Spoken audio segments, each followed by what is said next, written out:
এভাবে একটা ঘটনা করবে আমাদের লোক আঁচ করতে পারেনি। এটাই ভুল হয়েছে।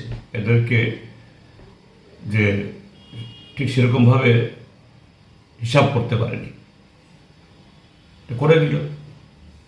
আর পুলিশ জানে এই এলাকাতে বরাবরই কিছু সমাজদ্রোহী শাসক দলের এই আশ্রয়পুষ্ট, এরা এইভাবেই বিরোধী রাজনৈতিক দলকে কোনো কর্মসূচি করতে দেয় না এবং নানাভাবে এলাকার মধ্যে বিশৃঙ্খলা তো করে রেখেছে এই সরকার আসার পর থেকেই।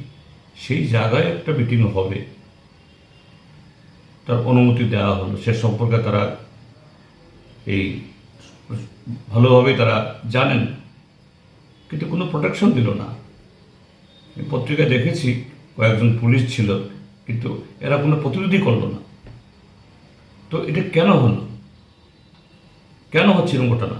আসলে শাসক দল তাদের বয়স যত হচ্ছে এই সরকারের, তত জনপ্রিয়তা হারাচ্ছে।